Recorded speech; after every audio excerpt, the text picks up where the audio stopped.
Good morning everyone. मैं हूं संजय सिंह और आप मेरे साथ हैं केमिस्ट्री की क्लास बीएससी सेकेंड ईयर के लिए। ठीक है, आज हमारा नया चैप्टर शुरू होने वाला है। चैप्टर का नाम है एसिड बेस।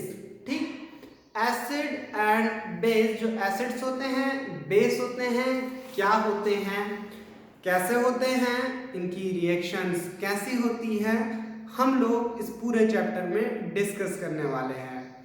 तो पहले हमारे कुछ बातें जो हम पहले से एसिड बेसिस के बारे में जानते हैं वो डिस्कस कर लेते हैं।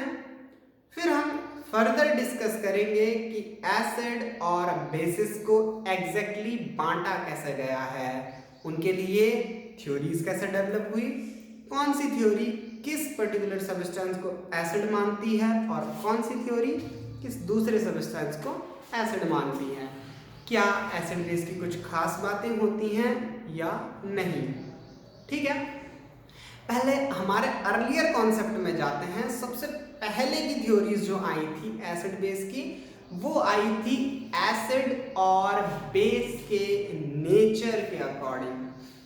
इन चीज़ों का जो स्वभाव होता है, नेचर, जो हम छोटी क्लासेस में पढ़ते हैं और सबसे पहले क्लासेस में हमने भी पढ़ी हैं, आपने भी पढ़ी हैं कि एसिड टेस्ट में खट्टे होते हैं, जैसे नींबू खट्टा होता है। ठीक है, और बेसिस जो होते हैं वो टेस्ट में थोड़े से कड़वे होते हैं। कड़वे, जैसे आप अक्सर एग्जाम्पल लेते हैं, सोप आपका बिटर होता है टेस्ट में, करेला कड़वा होता है, नींबू खट्टा होता है। ठीक है, तो ये एसिड बेस की अर्लियर कॉन्सेप्ट थी उनके नेचर के अकॉर्डिंग, ये क्या करते हैं क्या नहीं करते। जैसे हम सुनते हैं कि एसिड मेटल्स का कोरिशन करते हैं, ठीक है, उनका संक्षारण कर देते हैं। जैसे लोहे पे जंग लगना, अगर हम लोहे के ऊपर नींबू डाल दें और फिर रख दें तो जंग ज़्यादा जल्दी लगेगा। ठीक है, एसिड बेसिकली यही काम करते हैं ज़्यादातर। बेसेस क्या करते हैं, एसिड को न्यूट्रलाइज कर देते हैं। एसिड के अपोजिट नेचर के होते हैं, तो जब भी बेस को एसिड के साथ मिलाया जाता है एक सॉल्यूशन में, दोनों एक दूसरे को न्यूट्रलाइज कर देते हैं।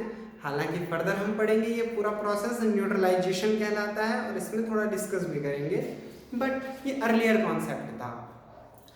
फिर अर्लियर कॉन्सेप्ट के बाद हमें एक नई चीज पता चली, वो कहता है लिटमस पेपर। एक लिटमस सॉल्यूशन डेवलप किया गया और एक लिटमस पेपर बनाया गया।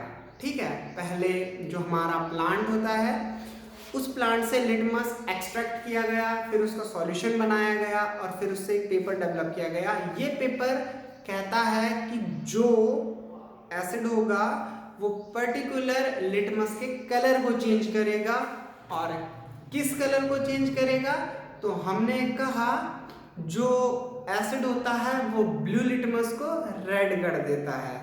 ठीक है, और इसके अपोजिट जो बेस होता है वो रेड लिटमस को ब्लू कर देता है। दैट मीन्स ये ब्लू पेन है, अगर मैं इससे, ये लिटमस होता और मैं इस पे एसिड डालता, ठीक है, तो ये कैसा हो जाता, रेड। ठीक, और जो रेड सब्सटेंस का लिटमस होगा पेपर, उसमें जब हम बेस डालेंगे तो वो ब्लू कलर में कन्वर्ट हो जाएगा। ठीक, ये थी लिटमस पेपर के बेसिस पे। अब जैसे जैसे हमारी थ्योरीज आई वैसे वैसे हमारे एसिड बेस कॉन्सेप्ट बढ़ते गए। फिर क्या हुआ कि जितनी थ्योरीज होती हैं उनकी कुछ मेरिट्स होती हैं, कुछ डिमेरिट्स होती हैं। आपके गुण और दोष हर थ्योरी के होते हैं, हर सिद्धांत के गुण और दोष होते हैं। तो जब भी हमारी थ्योरी डेवलप हुई, कोई नई थ्योरी आई, उसने पुरानी वाली की कमियों को पूरा किया और पुरानी वाली से वाइडर बनती गई। लेकिन कैसे बनी, कैसे नहीं बनी और उसमें क्या दोष आए, ये सारा हम वन बाय वन पढ़ेंगे। तो सबसे पहले अर्लियर कॉन्सेप्ट लिख लेते हैं, पढ़ लेते हैं एसिड बेस के बारे में। ठीक है, चलिए हमने अर्लियर कॉन्सेप्ट बता दिया था आपको कि अर्लियर कॉन्सेप्ट में किस तरीके से हमारे एसिड बेस होते हैं। तो अर्लियर कॉन्सेप्ट के अकॉर्डिंग हमने एसिड बेस बता दिए, जिनमें हमने कहा कि एसिड होते हैं टेस्ट में कैसे, सोर, और बेस कैसे होते हैं, बिटर। एसिड मेटल्स का कोरिलेशन करते हैं और बेस एसिड को न्यूट्रलाइज करते हैं। दूसरी बात आई थी कि जो एसिड होते हैं वो ब्लू लिटमस को रेड में कन्वर्ट कर देते हैं, और जो बेस होते हैं वो रेड लिटमस को जो रेड होते हैं वो ब्लू लिटमस को, ठीक है। माय मिस्टेक, चलिए वो थोड़ा मिस्टेक हो गया था। जो आपके बेस होते हैं वो रेड लिटमस को ब्लू में कन्वर्ट करते हैं, जबकि आपके एसिड ब्लू लिटमस को रेड में कन्वर्ट करते हैं, ठीक है। ये लिटमस टेस्ट कहलाता है और बेसिकली हमारे अर्लियर कॉन्सेप्ट हैं। तो वीडियो पॉज करके ये दो चीजें आप नोट कर लीजिए, ठीक है। ओके, हम डिस्कस करते हैं कि पहला थ्योरी क्या आता है, पहला सिद्धांत हमारा क्या आता है एसिड बेस को एक्सप्लेन करने के लिए। तो एसिड बेस को एक्सप्लेन करने की पहली थ्योरी जो हम लोग पढ़ेंगे ये आती है अर्हेनियस थ्योरी ऑफ एसिड बेस, ठीक है।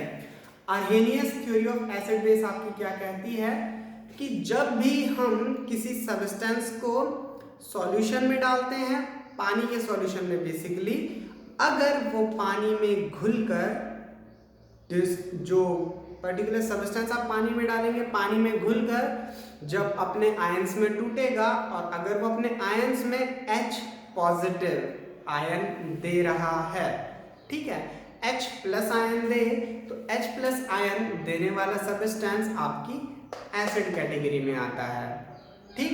लेकिन अगर वो पानी में घुलने के बाद OH माइनस आयन दे रहा है तो वो बेस कैटेगरी में आता है, ठीक।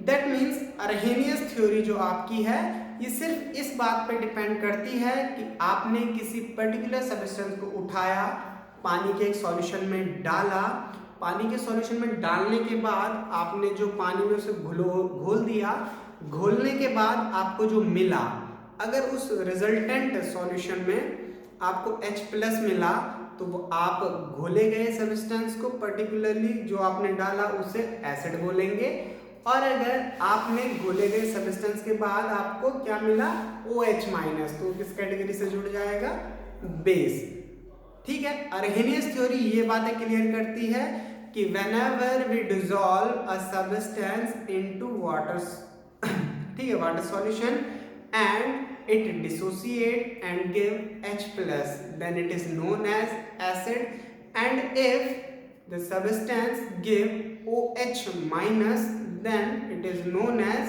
base.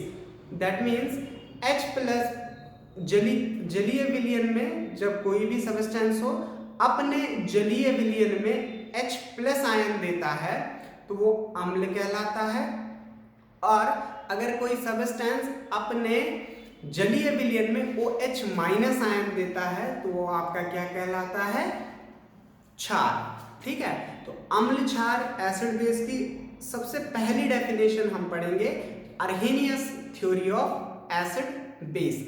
अर्हेनियस थ्योरी का बेसिक कॉन्सेप्ट है वाटर सॉल्यूशन। अब ये पानी के सॉल्यूशन की बात करता है, तो अगर हमारे पास पानी नहीं है तो क्या कोई एसिड बेस नहीं होगा, या अगर किसी को पानी में नहीं घोला गया, वो पानी में डिसोसिएट नहीं हुआ, तो क्या वो एसिड बेस की तरह से काम नहीं करेगा। तो हो सकता है कुछ सब्सटेंस ना करते हो, लेकिन हर किसी का एसिडिक और बेसिक नेचर होता है। तो इसका मतलब जो लिमिटेशन ऑफ अर्हेनियस थ्योरी की बात आएगी, हम बोलेंगे कि अर्हेनियस थ्योरी की सबसे बड़ी लिमिटेशन है इसका एजम्पशन। इसने बोला कि वाटर सॉल्यूशन में जो आयन देगा, तो अगर ये वाटर सॉल्यूशन के अलावा भी आयन देता है तो हो सकता है कि ये बिना वाटर सॉल्यूशन के भी एसिड बेस कंसीडर किए जाएं। तो अर्हेनियस थ्योरी के ड्रॉबैक्स में आता है वाटर सॉल्यूशन का होना, और अर्हेनियस थ्योरी का कॉन्सेप्ट आता है कि पानी में घोलने पर H प्लस, ठीक है, हाइड्रोनियम आयन जो देते हैं H प्लस आयन, वो आपके क्या कहलाएंगे, एसिड, और अगर OH माइनस हाइड्रोक्सिल आयन आपके देते हैं तो वो क्या कहलाते हैं आपके बेस। समझ में आया आपके? ठीक है, क्लियर है? बहुत ज्यादा नहीं है। H+ देने वाले आपके एसिड और OH- देने वाले आपके बेस। बहुत इजी है। ठीक, होप आपने नोट कर लिया होगा। चलो तो फिर कुछ नोट्स बनाते हैं अर्हेनियस थ्योरी के। चलिए फिर बात कर लेते हैं अर्हेनियस थ्योरी पे थोड़ा सा और। तो हमने कहा अर्हेनियस थ्योरी बेसिकली बात करती है सॉल्यूशन की। तो एसिड जो बात आती है एसिड के लिए कि a substance that dissociate into aqueous solution, जो क्या करे एक्वस सॉल्यूशन में डिसोसिएट हो, और एक्वस सॉल्यूशन में जब पानी में डाला जाए तो क्या दे आपका हाइड्रोजन आयन। ठीक है, या हमने एक और नाम बोला था hydronium ion. Hydrogen ion that H+ and hydronium H3O positive. ये बेसिकली H+ जो होता है ये बहुत ज़्यादा रिएक्टिव होता है, इसलिए इस फॉर्म में कम या बहुत कम और ज़्यादातर हाइड्रोनियम आयन की फॉर्म में दिखता है एक्वस सॉल्यूशन में। आपके एग्जाम्पल है HCl, H2SO4, HCl या बहुत सारे एग्जाम्पल हो सकते हैं। उसी तरीके से वो सब्सटेंस जो आपका किसमें पानी में घुलने के बाद क्या दे OH- that hydroxyl ion, a substance that dissociate into aqueous solution या in aqueous solution and gives hydroxyl ion, जो आपका क्या दे हाइड्रोक्सिल आयन दे, पर्टिकुलरली OH- आयन दे, वो आपके क्या कहलाएंगे बेसेस। ठीक है, और इसका एग्जांपल है KOH, NaOH, NH3 और भी बहुत सारे हो सकते हैं। ठीक है, तो ये आपका basically Arrhenius concept of acid base था। अब अगर डिमेरिट्स की बात करें तो डिमेरिट्स में हम पहले ही कह चुके हैं कि जो डिमेरिट्स है वो क्या करती है कि आपने थ्योरी में पहले ही मान दिया है कि ये क्या चीज है एक्वस सॉल्यूशन की कहानी है। ये एक्वस सॉल्यूशन की कहानी है, दैट मीन्स यार कोई सब्सटेंस ऐसा भी तो होगा जो पानी में डिसोसिएट ना होता हो और उसके बिना भी एसिड बेस की तरह काम करता हो। तो सबको एसिड बेस को एक्वस सॉल्यूशन के बेस पे बांटना सही नहीं है। तो सबसे बड़ा डिमेरिट्स आता है इसका कि अर्हेनियस थ्योरी का डिमेरिट्स है कि इट ऑलवेज क्या करता है reference of, it always take the reference of aqueous solution. ये पानी के विलियन का रेफरेंस लेता है कि जो अपने जलीय विलियन में ऐसा दे दे। तो जरूरी नहीं है कि सारे के सारे जलीय विलयन बनाए ही बनाए। आपको कुछ दिनों पहले हमने एक थ्योरी पे ये भी बताया था कि लाइक डिसॉल्व लाइक, एल्केन के केसेस में इससे पहले तो हमने बोला कि जरूरी नहीं है कि सारे पानी में घुल जाएं। एल्केन्स बेसिकली पानी में नहीं घुलते, इनका नेचर नॉन पोलर होता है। तो सारे के सारे तो नॉन पोलर हो नहीं सकते जो पानी में घुल जाएं। तो कमेंट में बताइए कि जो पानी है वो किस तरीके का सॉल्वेंट है और जो एल्केन्स हैं हमारे वो किस तरीके के सॉल्वेंट में घुल सकते हैं। नाम दीजिएगा कमेंट में, ठीक है। फिलहाल हम डिस्कस कर रहे थे कि ये पानी की बात करता है, तो हमने कहा सारे के सारे पानी में नहीं घुलते।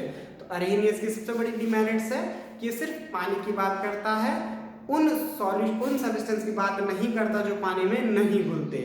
फिर इसको मॉडिफाई करने के लिए आपकी एक थ्योरी आई थी जिसकी बात आती है ब्रोंस्टेड-लॉरी की थ्योरी। ठीक है, इस पे हम बाद में डिस्कस करेंगे। फिलहाल आप ये सारा नोट कर लीजिए, ठीक है। वीडियो पॉज कीजिए और इसे नोट कर लीजिए। तो हमने लिमिटेशन की बात की थी कि जो लिमिटेशन ऑफ अर्हेनियस थ्योरी है ये सिर्फ बात करती है ओनली एक्वस मीडियम की। तो उसे नोट कर लीजिए कि अर्हेनियस थ्योरी किसकी बात करती है, सिर्फ एक्वस मीडियम की। ये रिटर्न में दे दिया गया है। अब हमारा मेन एक पॉइंट रह गया है जो हमने बात की कि अर्हेनियस थ्योरी में H3O पॉजिटिव की कहानी हो रही है। तो H3O पॉजिटिव हाइड्रोनियम आयन की बात हो रही है ये H3O पॉजिटिव जो आयन है पर्टिकुलर H3O पॉजिटिव आपका आयन है, तो H3O पॉजिटिव आयन की ज्योमेट्री किस तरीके से होगी, हाइब्रिडाइजेशन किस तरीके से होगा, थोड़ा इस पर डिस्कस कर लेते हैं। तो आपको पता है यहाँ 3 हाइड्रोजन है, एक पॉजिटिव चार्ज है, ऑक्सीजन है। ऑक्सीजन की पहले हम निकाल लेते हैं इलेक्ट्रॉनिक कॉन्फ़िगरेशन। ऑक्सीजन का होता है आपका नंबर 8, तो ये होता है 1s2 2s2 देन 2p कितना 4, ठीक है। 1s2 पार्टिसिपेट नहीं करता, 2s2 2p 4 और बेसिकली p पार्टिसिपेट करता है। तो बात कर लेते हैं यहाँ पे, अगर मैं इन्हें ड्रॉ करूँ तो ड्रॉ कुछ इस तरीके से करूँगा। आपके बॉक्सेस होंगे यहाँ पे 1s2, फिर बात आएगी 2s2 की जिसके पास 2 इलेक्ट्रॉन होते हैं। फिर हम बात करते हैं 2p की जिसके पास आपके 4 इलेक्ट्रॉन हैं। 4 इलेक्ट्रॉन इस तरीके से भरे जाएंगे। अब 2 अनपेयर्ड इलेक्ट्रॉन हैं। आपके पास एक पॉजिटिव चार्ज है, पॉजिटिव चार्ज का मतलब इलेक्ट्रॉनों की कमी, दैट मीन्स इलेक्ट्रॉनों की कमी है किसी पे, और ऑक्सीजन पे तो हो नहीं सकती, जनरली हाइड्रोजन पे होती है क्योंकि H+ की फॉर्म में आके यहाँ पे H+ आया होगा और ये HOH जो आपका पानी होता है उस पर ऐसे जुड़ जाता है। जुड़ क्यों जाता है, इसके पास फ्री इलेक्ट्रॉन्स होते हैं, तो यहाँ पे फ्री इलेक्ट्रॉन कैप्चर कर देता है और इस तरीके से ये बन जाता है आपका, ठीक है। अब यहाँ क्या आएगा, एक बॉन्डिंग तो यहाँ कौन कंप्लीट करेगा, आपका एक H, ये दूसरा H। जिस भाई साहब के पास क्या है, एक इलेक्ट्रॉन है, ये 2 इसके अपने वाले, तो यहाँ तो इन्होंने किया। अब जो नेक्स्ट आएगा वो ये वाले पेयर पे इलेक्ट्रॉन अपने पास रख लेता है और ये H+ की फॉर्म में आया, यही आपका हाइड्रोजन आयन था। अब देखिए यहाँ से लेके यहाँ तक, क्योंकि ये लोअर एनर्जी का है तो ये हाइब्रिडाइजेशन में कंसीडर नहीं किया जाएगा। आपका एक S, एक P और एक P, 3P और एक S हाइब्रिडाइजेशन में पार्टिसिपेट कर रहे हैं। दैट मीन्स sp3 आपका हाइब्रिडाइजेशन हो गया। अब ये sp3 हाइब्रिडाइजेशन हो गया तो अब ये काम मैं आप पे छोड़ सकता हूँ कि आप sp3 हाइब्रिडाइजेशन का स्ट्रक्चर बनाइएगा इसका और बताइएगा। चलो पक्का बताएंगे,